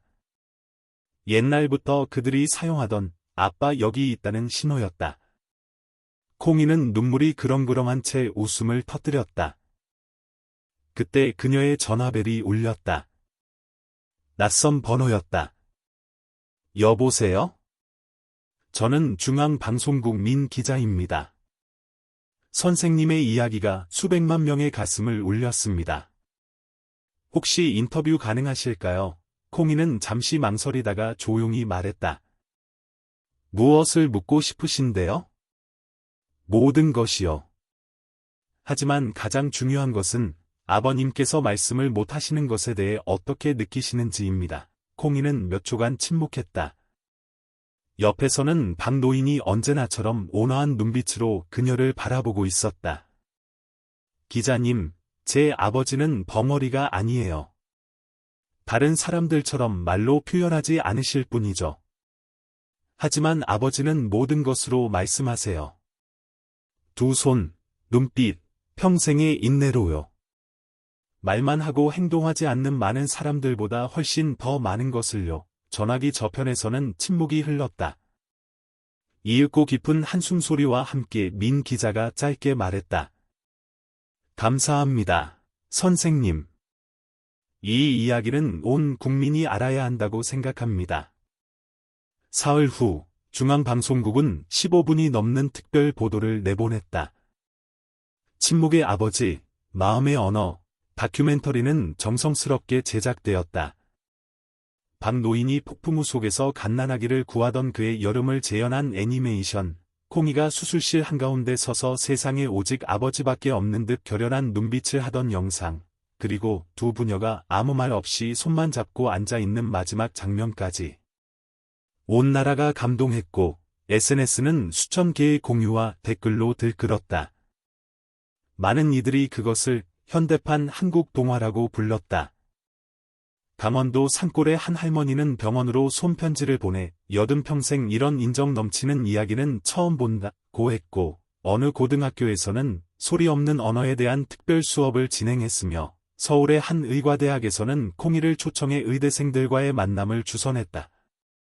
이야기는 단순한 확산을 넘어 살아 움직였다. 콩이는 여전히 평범한 일상을 이어갔다. 모든 초청에 응하지 않고 오직 광주에서 열리는 대한의학협회 학술대회 한 곳만 선택했다. 처음에는 단순한 참관객으로 참석하려 했지만 한 통의 편지가 그녀의 마음을 바꾸었다. 그 편지는 박노인의 병원복 주머니에서 간호사가 발견한 것이었다. 평생 글을 써본 적 없는 사람처럼 글씨는 심하게 비뚤어져 있었지만 간절함이 묻어났다. 만약 아빠가 내 곁에 더 이상 없을 날이 온다면 이것만은 기억해다오. 아빠는 말도 못하고 글도 모르지만 차가운 하수구 옆에서 핏덩이 같은 너를 처음 본 순간부터 너를 사랑했단다. 콩이는 그 편지를 확대 복사해 연단 위에 놓았다. 수백 명의 의사, 전문가, 기자들 앞에서 그녀는 사람들이 기대하는 이야기를 하지 않았다. 그저 그 편지를 읽어 내려갔고 강당 전체가 숨을 죽였다. 학회에 참석한 한 원로 의사는 내부 보고서에 이렇게 썼다. 나는 수많은 이론과 기술을 배웠지만 오늘 한 젊은 의사가 읽어준 아버지의 편지는 내게 가장 귀한 것을 가르쳐 주었다. 의술은 머리로만 하는 것이 아니라 가슴으로 해야 한다는 것을. 박수 소리가 터져 나왔고 점점 더 많은 박수 소리가 이어졌다. 콩이는 고개를 숙였다. 그녀의 시선은 박노인의 사진이 비치고 있는 스크린을 향했다. 그의 눈은 여전히 그날처럼 온화했다. 밖으로 나오자 민 기자가 입구에서 그녀를 기다리고 있었다. 그는 반쯤 웃고 반쯤 망설이는 표정으로 물었다. 만약 생모를 다시 만난다면 무슨 말을 하겠어요? 콩이는 바로 대답하지 않았다. 어두워지는 하늘을 바라보다가 조용히 대답했다. 아무 말도 필요 없을 거예요. 그저 엄마가 우리 아빠를 보셨으면 좋겠어요. 그 단순한 대답은 듣는 이의 코끝을 찡하게 만들었다. 때로는 말이 아니라 우리가 살아가는 방식 그 자체가 사랑에 대한 가장 위대한 웅변이 되기 때문이었다. 그날 이후 콩이와 박노인의 이야기는 더 이상 단순한 뉴스가 아니었다. 그것은 하나의 상징이 되었고 훗날 수많은 다른 이야기들이 생겨나더라도 사람들은 말 못하는 아버지가 아무도 가르쳐주지 않은 오직 가슴만이 이해할 수 있는 언어로 딸을 의사로 키워낸 이야기를 기억할 것이었다. 초가을, 아침 저녁으로 제법 쌀쌀한 바람이 불던 어느 날이었다. 낙엽이 뒹구는 면사무소 앞마당에는 효행상 수상자 박노인, 의사 박공희 양을 축하합니다라고 적힌 붉은 현수막이 걸려 있었다. 평소 조용하던 시골 마을이 오늘따라 이상하게 활기찼다. 평생 논밭 일만 하던 농부들, 좀처럼 문밖 출입을 않던 노인들까지 모두 이곳에 모여들었다. 그들은 간이 의자에 다닥다닥 붙어 앉아 서로 옷매무새를 가다듬었다. 간소하게 꾸며진 강당 안 마이크 소리가 울렸다. 우리 마을의 자랑, 말 못하시는 박노인과 그의 따님 박공희 의사 선생님을 무대 위로 모시겠습니다. 박수 소리가 터져 나왔지만 박노인은 여전히 살짝 고개를 숙인 채 우물처럼 깊고 조용한 눈빛을 하고 있었다. 그는 전날 밤 콩이가 정성껏 다려준 빛바랜 하얀 셔츠를 입고 무릎 위에 떨리는 손을 얹고 앉아 있었다. 그 옆에는 콩이가 하얀 한복을 곱게 차려입고 싱싱한 꽃다발을 든 채 막지만 깊은 눈빛으로 천천히 걸어 나왔다. 그 눈빛에는 지나온 세월의 모든 기억이 담겨 있는 듯했다. 예전에 박노인이 아이를 키우는 것을 가장 격렬하게 반대했던 마을 이장이 일어섰다. 그는 마른 기침을 한 번 하더니 연설문이 적힌 종이를 든 손을 부들부들 떨며 말했다.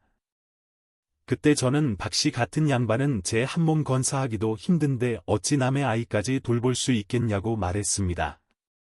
오늘 이 자리에서 온 마을 사람들 앞에서 제 잘못을 인정하고 사과드립니다.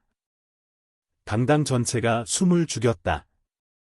예전에 박노인을 벙어리 박씨라며 비웃고 흉보던 사람들이 이제 고개를 숙이고 침묵했다. 그들은 무슨 말을 해야 할지 몰랐다. 다만 자신들의 심장이 이상한 박자로 뛰고 있음을 느꼈다. 후회의 박자였다. 콩이가 앞으로 나섰다. 그녀의 목소리는 새벽 이슬처럼 맑고 부드러웠다. 제가 12살 때 쓴 글이 있습니다. 오늘 다시 한번 읽어드림으로써 제 아버지가 비록 말씀을 못하시지만 왜 제게 가장 많은 것을 가르쳐주신 분인지 모든 분들이 이해해 주시길 바랍니다. 그녀는 누렇게 바랜 낡은 종이를 펴고 마치 보물처럼 조심스럽게 읽어 내려갔다. 우리 아빠는 목소리가 없지만 아빠는 제게 마음으로 듣는 법을 가르쳐 주셨습니다. 사람이 말을 할 수 없을 때 사람은 행동으로 사랑하게 됩니다. 저는 거친 손길과 따뜻한 눈빛, 그리고 알아주길 바라지 않는 희생 속에서 자랐습니다. 콩이의 목소리가 메었다. 사람들 사이에서 훌쩍이는 소리가 들렸다. 갑자기 백발의 한 할머니가 일어섰다. 바로 예전에 벙어리가 누굴 돌봐 라며 혀를 찼던 칠순의 김 할머니였다. 그녀는 무대 위로 걸어 올라가 박노인 앞에 무릎을 꿇었다. 박씨 양반, 내가 잘못했소. 내가 당신을 마을의 짐이라고, 재수 없는 사람이라고 했었지. 오늘 내가 잘못했다는 거 인정하겠소. 나 늙어서 이제 아무것도 없지만 함부로 놀린 입, 함부로 가졌던 마음, 후회해도 소용없구려. 강당 전체가 숨을 죽였다. 박노인은 몇 초간 미동도 없이 앉아 있다가 천천히 손을 내밀어 할머니를 부축해 일으켰다. 진흙으로 거칠어졌던 그 손, 하수구 옆에서 핏덩이 아기를 조심스럽게 들어 올렸던 그 손이 이제 그 어느 때보다 부드럽고 굳건했다. 그의 눈에서 눈물이 흘러내렸다. 수년 만에 처음으로 그는 숨기려 하지 않고 울었다. 슬픔 때문이 아니라 가슴속 응어리가 풀리는 듯한 안도감 때문이었다. 콩이가 아버지의 어깨를 감싸 안고 어린 시절처럼 그의 몸에 기댔다. 수많은 눈물 어린 시선 속에서 맑고 깨끗한 평온함이 차올랐다. 이장이 목맨 소리로 말했다. 오늘 우리 마을 사람들은 단지 콩이 양을 축하하기 위해 모인 것이 아닙니다. 우리가 이해하지 못하고 믿지 못했지만 묵묵히 우리에게 사람다움이 무엇인지 가르쳐 주신 박 노인께 사과드리기 위해 모인 것입니다. 다들 박수 한번 칩시다. 뒷좌석에서 누군가 외쳤고 이내 파도처럼 박수 소리가 강당을 가득 메웠다. 그 순간 면사무소 스피커에서 녹음된 목소리가 울려 퍼졌다. 선행은 말이 필요 없을지라도 스스로 소리를 내게 하십시오. 밖에서는 아이들이 박 노인이 예전에 끌던 셔터 소리 요란한 리어카 주위에 모여들었다. 한 아이가 엄마에게 물었다. 엄마, 박씨 할아버지는 누구야? 엄마가 미소 지으며 대답했다. 말은 못하시지만 이 동네에서 가장 착한 분이란다. 그날 온 마을 사람들은 마치 박 노인이라는 거울에 자신들의 모습을 비춰보는 듯했다. 인내와 사랑, 그리고 소리 없는 믿음 외에는 아무것도 가진 것이 없었던 한 사람의 거울에 해가 저물 무렵 마지막 햇살이 이끼 낀 낡은 초가 지붕을 넘어 작은 집 안, 오래된 나무 책상 위로 비스듬히 드리워졌다. 바람이 문틈으로 살며시 불어와 삐걱거리는 서랍장 사이를 스쳤다. 콩이는 한참 동안 말없이 서서 마치 먼지 쌓인 기억 조각들을 만지듯 서랍을 하나씩 열어 먼지를 닦아냈다. 지난 세월, 오직 두 부녀만이 살았던 이 집에서 마지막 서랍, 벽가장 안쪽에는 빛바랜 천 뒤에 교묘하게 숨겨진 작은 나무 상자가 있었다. 상자는 낡았지만 섬세한 조각은 여전히 선명했다. 이라는 글자가 서툰 칼솜씨로 새겨져 있었지만 마치 무언가 신성한 것을 말하려는 듯 정성스러웠다. 콩이는 상자 표면을 가만히 쓰다듬었다. 이상한 느낌이 등골을 타고 흘렀다. 지난 20년간 박 노인과 함께 살면서 단 한 번도 이 상자를 본 적이 없었다. 상자 뚜껑을 열자 안에는 작은 천 주머니가 있었고 그 안에 가장자리가 해진 누렇게 변한 종이가 곱게 접혀 있었다. 그녀는 떨리는 손으로 조심스럽게 종이를 폈다. 박 노인의 서툰 글씨가 나타났다. 초등학교 시절 그가 말을 못함에도 불구하고 글씨가 엉망진창이라도 몇 자씩 연습하던 모습이 떠올라 금방 알아볼 수 있었다. 콩이가 첫 줄을 읽자 심장이 멎는 듯했다. 만약 언젠가 아빠가 내 곁에 없을 날이 온다면 이 편지를 읽어다오. 아빠를 원망하지 마라.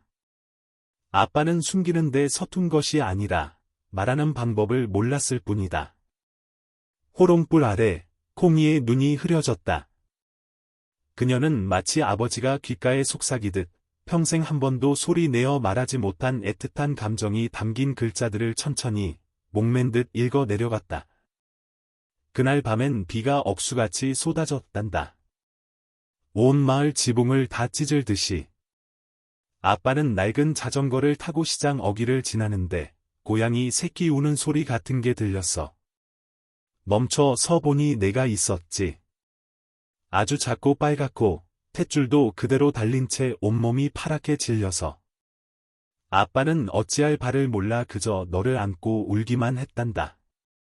소리도 없이. 아빠는 단 한 가지만 생각했어. 만약 내가 너를 거기에 두고 가면 내가 아침 해를 보지 못할지도 모른다고. 콩이는 손으로 입을 막고 흐느낌을 참으려 애썼다. 말 못하는 깡마른 남자가 폭풍우 속에서 홀로 차갑게 식어가는 작은 생명을 떨리는 품에 안고 있던 모습이 눈앞에 그려졌다. 다음 줄은 더욱 떨리는 글씨로 이어졌다. 너를 버리고 간 여자는 젊었고 빨간 옷을 입고 있었지. 얼굴은 빗물인지 눈물인지 모를 것으로 범벅이었고 아빠가 다가가자 그녀는 도망쳤어. 아빠는 쫓아가지 않았단다. 아마 그녀도 두려웠겠지. 어쩌면 그녀도 그저 몸만 큰 아이였을지도 몰라. 아빠는 잘 모르겠다. 글자 아래에는 얼룩이 져 있었다. 물인지 아니면 어느 날의 빗방울이 스며든 것인지 알 수 없었다. 콩이는 편지를 책상 위에 내려놓고 창밖으로 고개를 돌렸다. 핏빛 노을이 저 멀리 하늘을 물들이며 이름 없는 슬픔 위에 조용한 화장을 해주는 듯했다. 몇 년 전 박노인이 고열로 알아누웠을 때 그가 서랍 쪽을 가리키다가 이내 고개를 돌리며 아무 말도 하지 않았던 기억이 떠올랐다. 그때는 그가 약이나 서류 같은 것을 찾는다고 생각했었다. 하지만 이제야 알 것 같다. 그는 이 상자를, 이 편지를 주고 싶었지만 용기가 없었거나 아직 때가 아니라고 생각했을 것이다. 콩이는 다시 책상으로 돌아와 편지의 마지막 부분을 읽었다. 글씨는 끊어질 듯한 숨결처럼 희미했다. 만약 언젠가 내가 내 엄마를 다시 만나게 되거든, 그 사람을 원망하지 마라.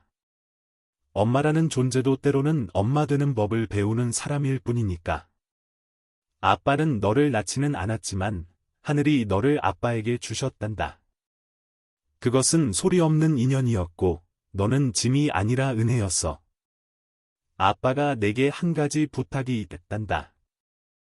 누군가의 두려움 가득했던 실수 때문에 내 마음을 닫아버리지는 마라. 너는 진실을 알 자격이 있지만 아빠는 이 모든 것 후에도 내가 맑은 마음을 간직하길 바란다. 콩이는 편지를 접어 가슴에 꼭 끌어안았다. 소리 없는 눈물이 흘러내렸다. 아버지와 함께 살아온 세월 동안 그녀는 자신의 출생에 대해 깊이 생각해 본 적이 없었다. 박노인이 유일한 가족이고 아버지이자 어머니이며 온 세상이라고 항상 믿었다. 그러나 이제 이 글자들이 지난 20년간 굳게 닫혀있던 문을 열었다. 그리고 그 문 너머에는 두려움에 떨며 차가운 하수구 옆에 자신을 버리고 갔던 어머니가 있었다. 콩이는 낡은 침상 위 호롱불 아래 고요히 잠든 박노인을 바라보았다. 그의 얼굴은 세월의 손길이 닿은 흙 조각상처럼 온화하고 깊어 보였다. 그녀는 침대 옆으로 다가가 앉아 그의 하얀 머리칼을 쓰다듬었다. 손가락이 가늘게 떨렸다. 그녀는 속삭였다. 아빠, 제가 찾아갈게요. 아빠를 떠나기 위해서가 아니라 아빠를 위해서라도 답을 찾기 위해서요. 그녀는 손수건으로 편지를 다시 싸서 가슴 주머니에 넣었다. 자신을 낳아준 사람을 찾는 것뿐만 아니라 말 없는 아버지의 온전한 희생을 이해하기 위한 새로운 여정이 시작되리라는 것을 알았다. 책상 위 호롱불이 가늘게 흔들렸다. 집 안은 정적에 잠겼고 오직 바람 소리만이 처마를 스치며 부엌 연기 냄새, 낡은 종이 냄새, 그리고 보내지지 않은 편지에 따뜻한 온기를 실어 날랐다. 콩이는 남해안의 작은 어촌 마을 버스 정류장에 내렸다. 매캐한 바닷바람이 메마른 염정과 모래 언덕을 넘어 불어왔고 저 멀리 바다에서는 희미한 파도 소리가 들려왔다. 등 뒤의 배낭은 무겁지 않았지만 그녀의 마음은 이름 붙일 수 없는 무거운 상념들로 가득했다. 콩이는 한동안 말없이 서 있었다. 손에는 구겨진 종이 한 장이 들려 있었다. 거기에는 짧은 주소와 서연이라는 이름이 적혀 있었다. 지난 몇 년간 그저 불안한 눈빛과 어느 축제 밤의 미완에 한마디로만 기억되던 사람.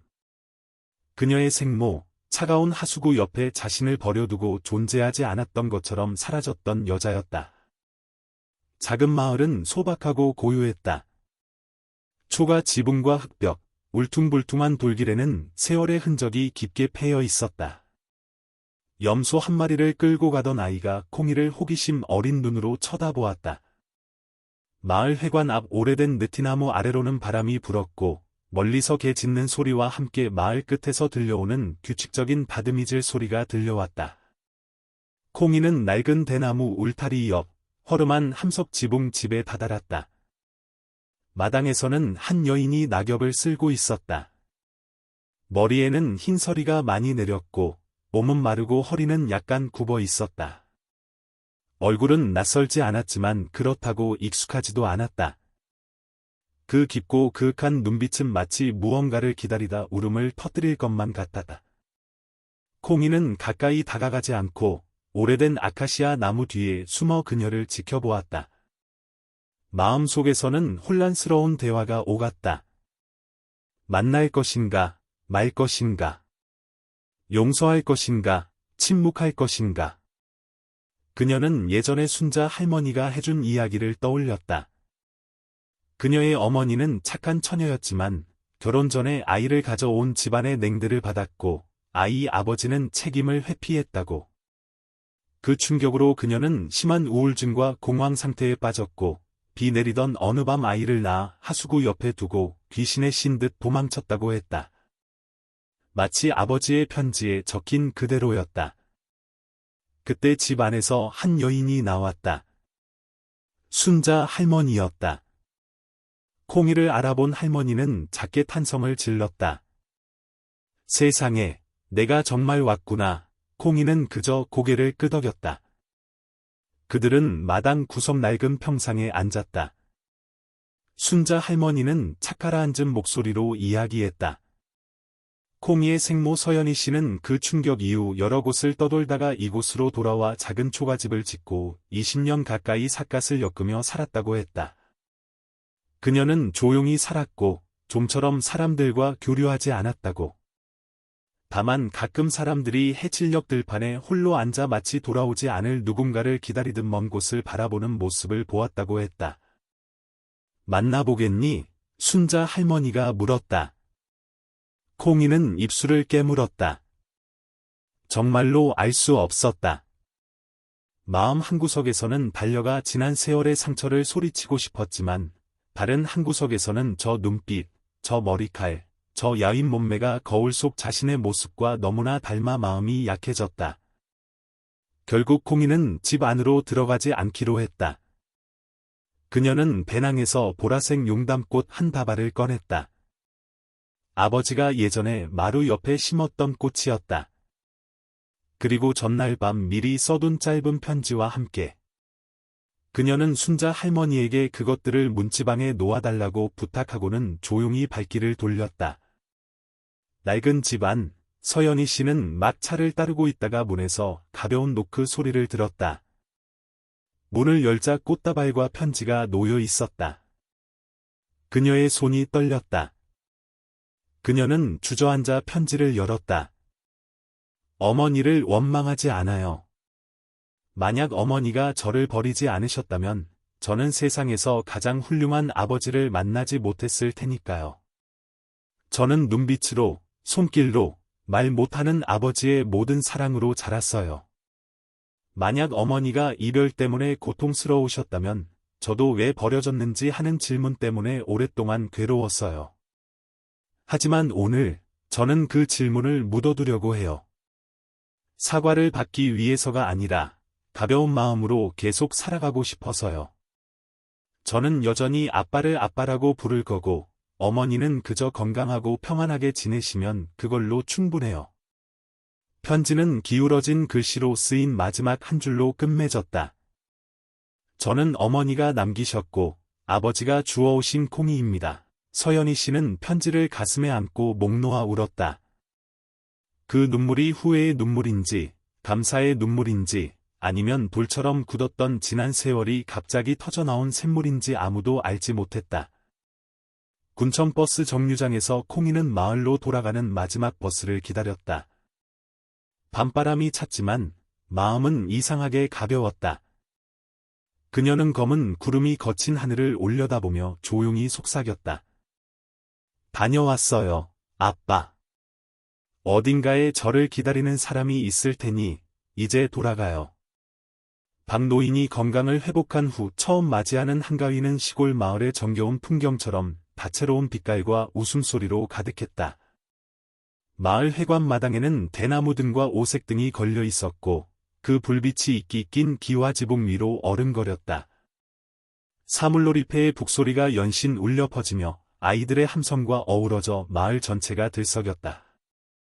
콩이는 하얀 한복을 곱게 차려입고 마당 한쪽에 서 있었다. 그녀의 품에는 얼마 전 군립병원에서 어려운 수술 끝에 자신이 살려낸 갓난아기가 안겨 평화롭게 잠들어 있었다. 등불 빛이 아기의 발그레한 뺨에 반사되어 보는 이들의 얼굴에 잔잔한 미소를 자아냈다.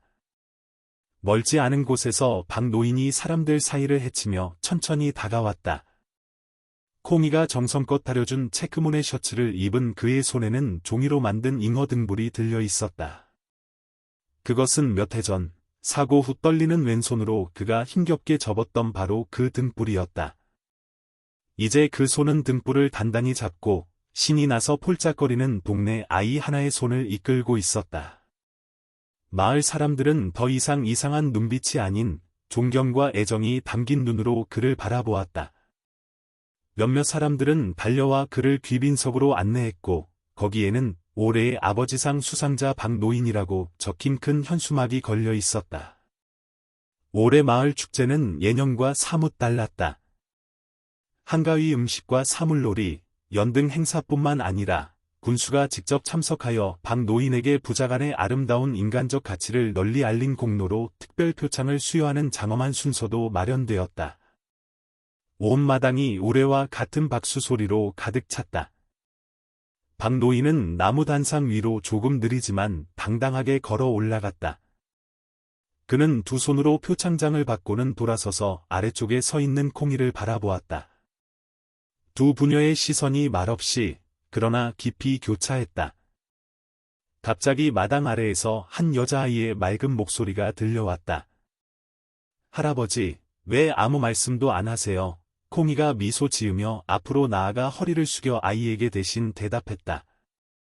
우리 할아버지는 마음으로 말씀하신단다. 마음에서 나오는 말은 듣지 않아도 알 수 있거든. 온 마당이 잠시 숨을 죽였다가 다시 한번 박수 소리가 터져 나왔다. 이번에는 더 길고 따뜻했다. 그 순간 박노인은 천천히 두 손을 들어 간단한 동작을 했다. 세 손가락으로 하트 모양을 만들어 자신의 가슴에 얹고는 콩이를 가리켰다. 그것은 오래전 그가 콩이에게 가르쳐 주었던 아빠는 너를 사랑한다는 수화였다. 콩이는 잠시 숨이 멎는 듯했다가 이내 눈물을 터뜨렸다. 그녀는 달려가 아버지를 힘껏 끌어안았다. 신명나는 풍물 소리와 영롱한 등불빛 속에서 없던 말도 필요 없었지만 온 마을 사람들은 그 부녀의 사랑이 어떤 혈연보다 깊다는 것을 이해했다. 갑자기 가벼운 바람이 불어와 박노인의 주머니에서 작은 사진 한 장이 떨어졌다. 콩이가 대학 졸업식 날 두 부녀가 함께 찍은 사진이었다. 검은색 한복을 입은 한 여인이 어느새 마당 한쪽에 서 있다가 그 사진을 가만히 주워들었다. 서연이 씨였다. 그녀는 눈가가 촉촉했지만 떠들썩한 사람들 속에서 아무도 그녀를 알아보지 못했다. 그녀는 끼어들 생각도 콩이가 자신을 알아봐 주길 바라지도 않았다. 그저 바라볼 뿐이었다. 폭풍우 속에서 자신의 아이를 주어 온갖 말 없는 사랑으로 키워낸 그 남자를. 그녀는 손으로 사진을 닦아 콩이의 얼굴을 똑똑히 보았다. 이제 훌쩍 커버린 아름답고 굳건한 딸의 얼굴을. 그리고 그녀는 돌 의자 위에 사진을 다시 올려놓고 늦었지만 부드러운 인사를 건네듯 살짝 미소 지으며 조용히 돌아섰다. 눈가에서 눈물 한 방울이 천천히 흘러내렸다. 고통도 후회도 아니었다. 기적 같은 생명을 낳았다는 것, 그리고 때로는 누군가의 삶에서 물러나는 것이 그들을 더 행복하게 만드는 방법일 수 있다는 것을 받아들이는 듯한 눈물이었다. 말 없는 아버지와 의사 딸이라는 제목의 특별 다큐멘터리가 어느 맑은 가을 저녁 황금 시간대에 방영되었다. 방송 후 불과 몇 시간 만에 평범해 보이지만 기적 같은 두 사람의 여정을 담은 짧은 영상은 수백만 명의 마음을 움직였다. SNS에는 낡은 사진들과 콩이가 어릴 적 썼던 글의 발췌문들이 엄청난 속도로 공유되었고 사람들은 저마다 감동의 댓글을 남겼다. 그녀가 아빠는 저를 피로 낳으신 게 아니라 평생으로 낳으셨어요 라고 말할 때 울었습니다. 프로그램의 한 장면에서 시청자들은 콩이가 어릴 적 삐걱거리는 대나무 의자에 앉아 박노인과 함께 밥 먹는 낡은 사진을 보고 숨을 죽였다. 밥 두 공기와 나물 한 접시, 그리고 간장 종지 하나. 아무 말도 없었지만 서로를 바라보는 그들의 눈빛에는 이름 붙일 수 없는 무언가가 가득했다. 얼마 후 박노인 부녀의 이야기는 교육부에 의해 초중고 도덕교과서 보조자료로 채택되었다. 여러 상감벽지 학교에는 콩이의 사진이 정성, 사랑이라는 표어와 함께 걸렸다.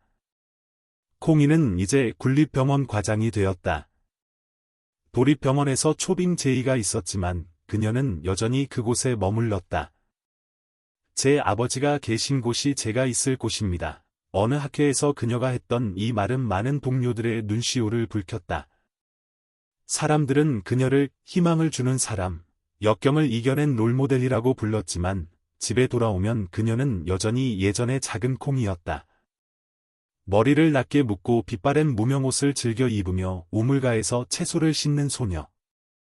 예전의 초가집은 이제 벽돌담과 함석 지붕, 깨끗한 시멘트 바닥으로 수리되었지만 벽에는 콩이가 아장아장 걸을 때부터 졸업식, 한가위 시상식 사진, 그리고 생모가 문 앞에 두고 갔던 한 여인의 사진까지 액자에 담겨 걸려 있었다. 아무도 그 사진에 대해 말하지 않았지만 콩이는 조용히 액자에 넣어 재단 근처 작은 구석에 걸어두었다. 혈육에 대한 작은 기억 조각을 간직하는 방식이었다. 매일 저녁, 박노인은 흙으로 빚은 다관의 차를 우려 마루에 앉아 주렁주렁 열린 방 넝쿨 위로 해가 지는 것을 바라보았다.